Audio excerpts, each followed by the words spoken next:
immigration here that they didn't let them in. I remember when many migrants were sitting here and I heard stories that they raped women. They didn't work, they got benefits, they didn't get anything. They got free sandwiches and they threw them away. They were aggressive. And they were aggressive. And look at the last quote. If I think about it that I'm working somewhere, I'm not there and my family would be walking around the city and these migrants would surround them in groups and would do something with them, I would kill them with a machine gun. Even if they don't touch them, I would kill them all, said someone openly in a focus group, which is very shocking actually. So this is, I'm going through the next ones. Yeah, and this is actually more or less my last slide to sum up the cognitive dissonances and how the arguments are formulated to, or rather the strategies to alleviate these cognitive dissonances and how conscious is. So one of the first cognitive dissonance depicted here is immigration is very much negative, while emigration is neutral or positive. Actually, it's often mentioned with empathy, so we understand why people are emigrating but don't come anybody here. And the possible argumentations to explain this contradiction is immigrants are rather harmful than usual for Hungary in terms of their cultural and religious norms, so they are lazy, they are littering, they are abusive, they are able to work due to the lack of motivation, education, language or other skills, etc. While immigrant Hungarians are skilled, competent, dream migrants of any Western European countries. The second typical contradiction is that immigrants are just welfare tourists and no welfare benefits provided to them. It's often said, and actually it is true, that they don't get any kind of social benefits. And this, the argumentations how to solve this contradiction is even though immigrants get no integration benefits, only the general social benefits is insufficient for Hungarians, but it should be tempting or enough for them. And they are wasting donations again and again. These images from the media seem to stuck in here. There is the labor shortage program, so the contradiction is that labor shortage hinders economic growth, and people know it and say it. But they don't want to supplement lacking labor force from immigration. And they say because immigrants are simply unable to work, and they are lazy, and or if they are able and will work, their low income demand would push down the income level of Hungary, so they are again not wanted. And the last one is that there is a zero immigration policy by the government, which is in contrast with the labor programs targeting immigrants. So the labor immigrants, in this case, just guest workers. They will go home soon, and they are mainly from neighboring countries, from Serbia, Ukraine, and thus they are not that kind of Muslim young males immigrants than whom we don't want, and especially if they are the Hungarians coming from Hungarian minority. So these are actually unconsciously formulated argumentations. I've stopped it, and people are often not realizing that there is a contradiction, or if they realize it, they don't really want to put it into a coherent logical framework. They just put arguments that is fitting into this very closed mentality, what is typical for Hungarians.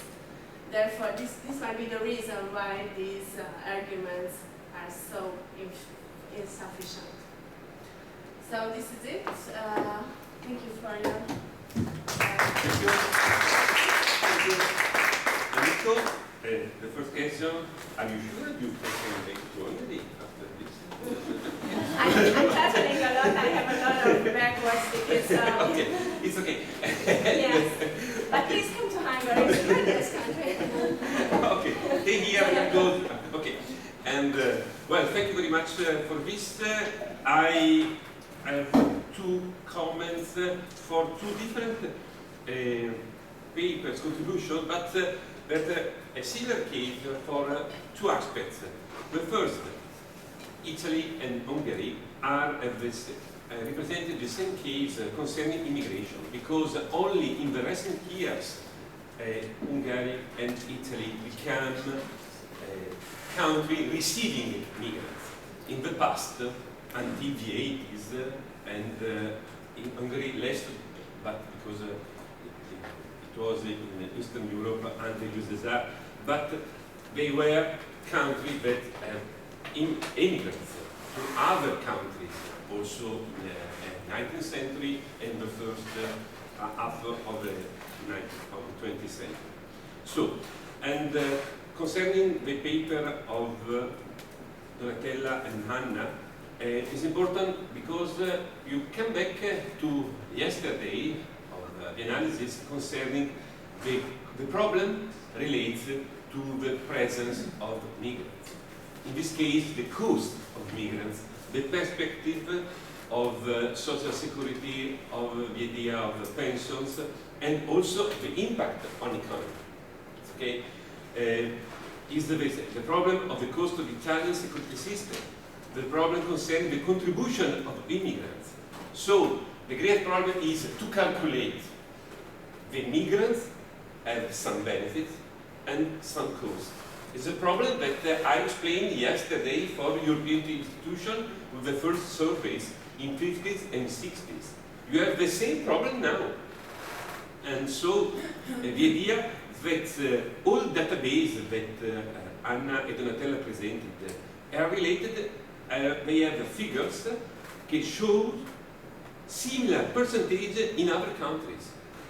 So you have the same percentage, the same problem, so the idea that people arriving is illiterate, not real, but the fault is this, and on the contrary, migrants coming from our country, in this case Italy, but also from Hungary, are the best.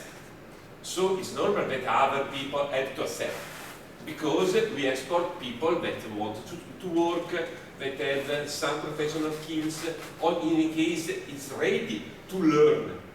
Okay, so the same. And the question for Donatella, if in your database you noted different quality, real different quality of immigrants to Italy and immigrants from Italy.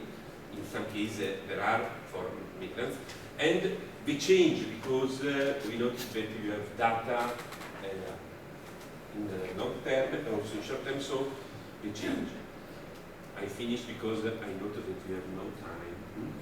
And for Hungarian case, also is very similar to the Italian case, in particular for two things. The confusion about refugees and migrants. This is one of the problems of Europe, also in the 50s.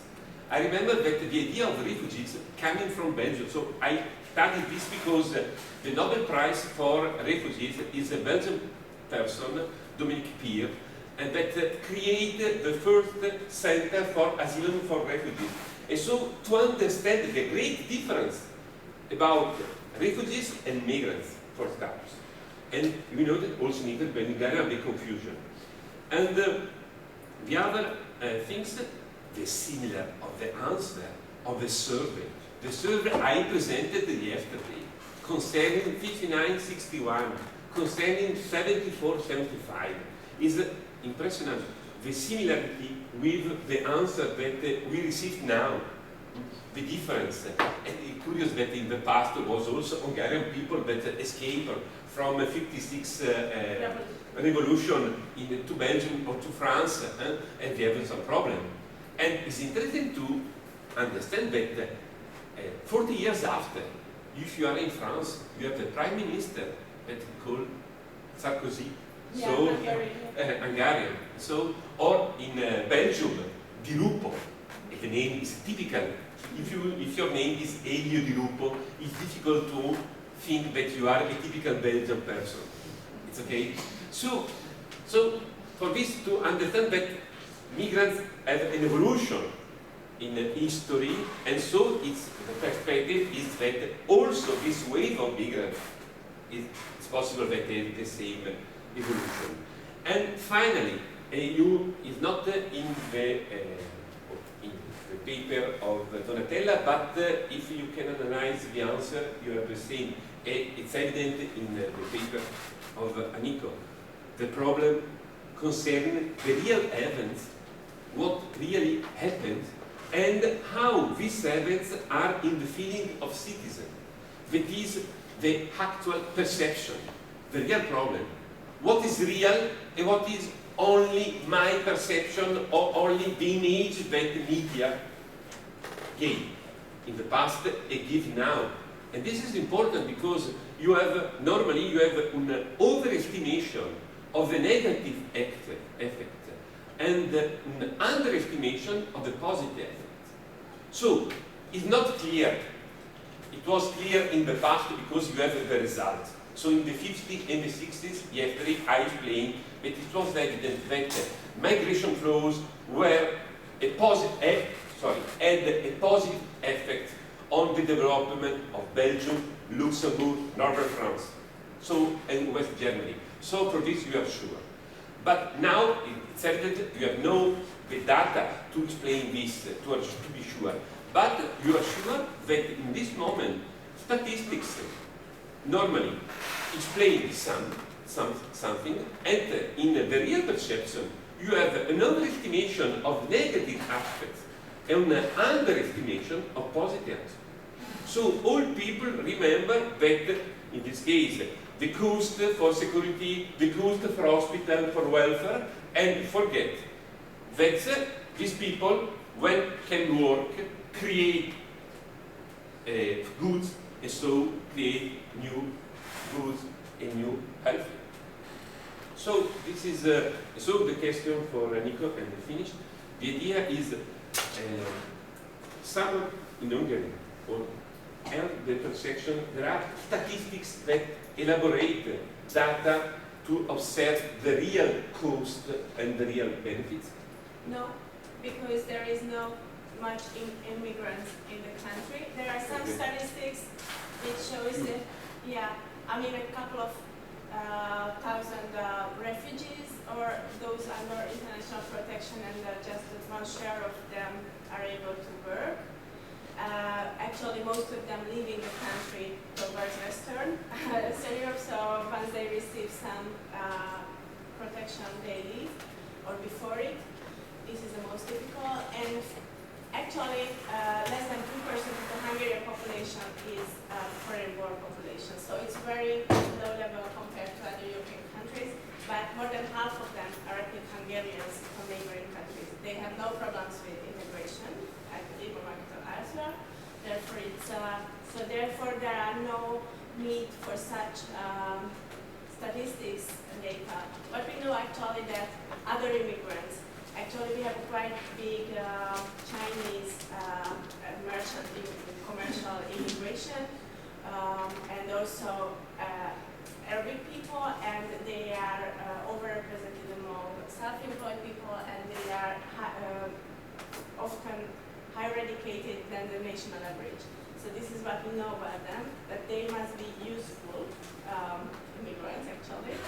But it's not a question. Hungarians have no negative sentiments against Chinese because they provide cheap stuff and they don't want to integrate, so super optimal. And they have not big problems with Arabic merchants or people who have these buffets because they are concentrated in some districts in Budapest and they are not in the country elsewhere. Therefore, it's not very visible. Thank you very much, Paolo, for your suggestions and comments. Unfortunately, there is not Anna to explain her algorithm, also because she worked with ex-president of the Italian Social Security Institute, Boeri, and she are working and preparing a procedure to regulate the immigrants and integrating these immigrants in Italian society, also because immigrants are important to sustainability, our pension system. but you are very, I agree with you when you talk about a perception of the immigrants. But this is a problem for Italy because the immigration is a recent phenomenon, and for this reason we have no a culture about this. And I agree with you for the past because above all in the Second World, at the end of the Second World War, we had mass immigration, Italian migration, above all in Germany and Switzerland, and but this was this no problem. This phenomenon was regulated but we talk about a lot on this about this phenomenon. And also I can say that this is a phenomenon that will allow often because movement or immigrants, migrants is in the DNA of the human person. And we need a culture of migrant. In my opinion, this is the problem. Russian questions for participating in conclusions? Okay. I have a question and a comment to both. I agree with your paper, and I have a comment when you were talking about immigrant females and the fact that they have higher birth rates. If history can be of any help, I would say that modern B is the one that applies, which means that in the future production rates are going to be similar to the residents in Italy, because this is what happened in the US, for instance, and it's been widely studied, but also in other parts of Europe. So if history makes sense, I would say that modern B is the one that you have to apply in the future.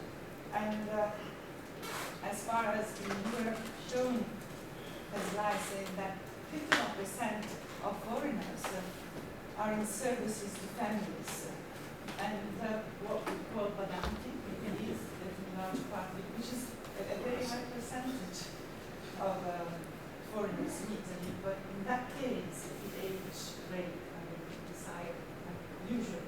So, and they are transitory. So did you make I don't know, the model, so, I mean, they cannot be counted in the model, I think, because they're really transitory, they are temporary. They leave their families usually back in Romania or wherever they come from, and then they tend to come back after a few years. They look like their countries. So I was just wondering. And as far as Aniko,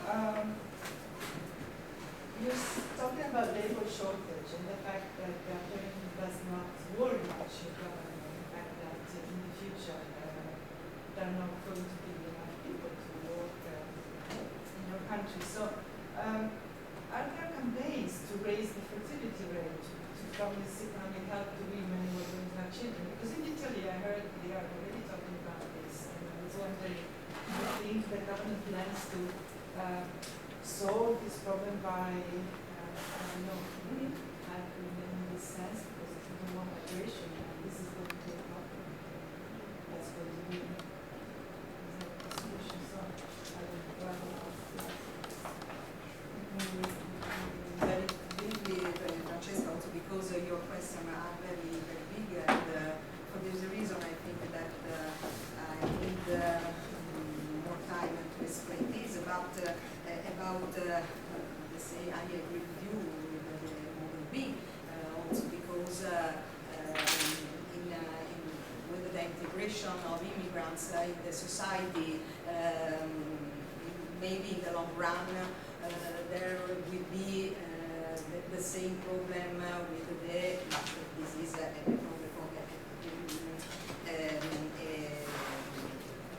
problem for a demographer, non-economic historian. And about also, it is very important also because we have many immigrants, and these immigrants in the major of the time are not regular, and also at this point we wrote a recent paper with Strozza and Dandolo for the social report that we presented 2 weeks ago, and is a very also because this is implicate other problems, also social, economic, but also I know that many of these persons come back to the origin country with other problem, psychological problem, and this is a very thank you very much for your comment. So there are two short-term responses of the Hungarian government to labor shortage, how to address it, and one long-term, and you actually covered it. So one of the short-term responses is that there are legislative amendments that allows companies and also the state to recruit guest workers from mainly Ukraine, Serbia, but elsewhere from the world in key positions, key professions. And it's actually happening to the labor shortage, but actually it's not promoted at all because it's contradictory with zero immigration policy. So this is what they are doing on the short term, and there is another short-term solution, but it is only propaganda, that they claim that immigrant Hungarians are starting to return. And they are showing actually fake statistics which are not relevant, which is because the migration statistic in nature is very bad if it comes to official statistics, and they are showing only official statistics which are just 5% of the whole reality. So therefore it's something that is only exists at the level of propaganda. The long-term solution is what I mentioned. There is a very strong population policy. They want to facilitate birth rates very intensively. Just from next week, a new set of rules and very generous benefits will enter into force, only supporting middle classes families. They will support those who, for instance, women who have ever had at least 4 children will exempt from personal tax, income tax, so they won't pay any income tax. Which is, on the other hand, there is those women who are raising 4 children. They are often working in part-time jobs, low-paid part-time jobs. So actually, this is again more a propaganda than a real help. There are very generous benefits, and also generous housing loans for those who have at least 3 children.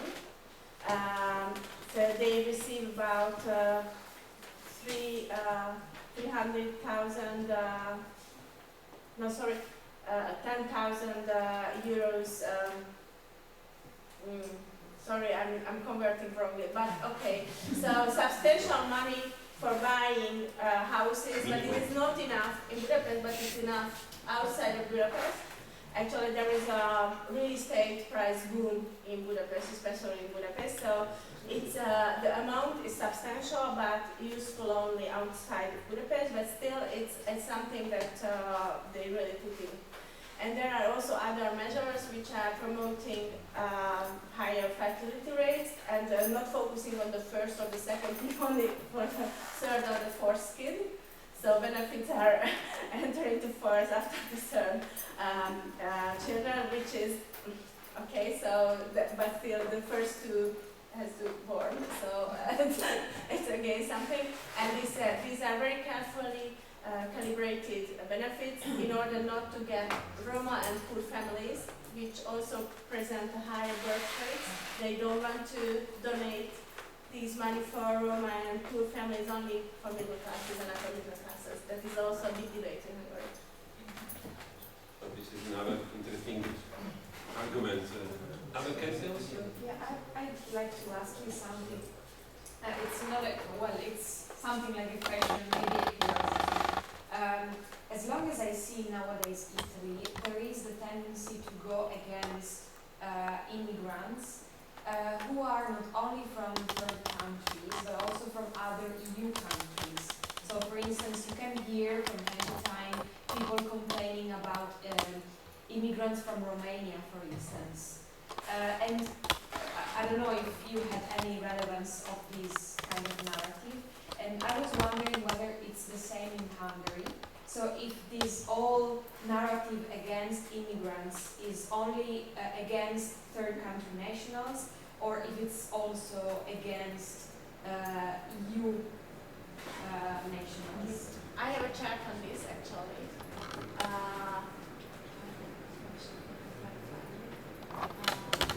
Here we also asked, would you support the settling down of a foreign worker if she is from various countries? And you can see the blue means no way, I don't want to accept a Syrian, Pakistani and African. And this is an order, so anyone from broader Africa, the most rejected. Pakistani, Syrian, Indian people follows. Then comes Brazil, which we put it into this scale just to have some neutral, no Brazilian immigration in Hungary, of course, we just want to measure it. And also Ukrainian, which we mean here, Ukrainian, they have quite bad reputation in Hungary, but there are Ukrainian citizens who are Hungarian ethnic people, minority people, but these are Ukrainians. Israeli is a marker for actual anti-Semitism. And Chinese are quite well accepted, as I said to you, and it is also visible here. And there is not much problem with US citizens or German citizens if they want to come to Hungary, but still it's quite interesting that 28% of the people still say that they don't want them to accept. That's a problem. Actually, so this is the thing, and in the past 10 years, we time to time had a survey where we put fake nation into a list like this. Would you accept Syrians, Chinese, Roma people, and Pirezi? Pirezi is that it's a fake, doesn't exist, and still xenophobia against Pirezi was quite high. So the proper answer should be that I don't know, because this is a not existing country. We didn't allow this not exist answer option. So the proper answer would have been I don't know, but the rejection of Pirezi people was also the same at the same level as Syrian, Pakistani, and Afghanistan people. Okay, this is other questions. I remember all that this is interesting for European law, because if you are Romania, are in Europe, if you are in Ukraine, you are in Europe. If you come from Croatia, you are European. If you coming from Vojvodina, you are not European. So this is a complicated geography. So and for this, well, this is the moment of the break. So 15 minutes, and after come here for 10 past 11, because we have other interesting contributions. Okay? But the break is downstairs. Downstairs, we follow Francesca immediately.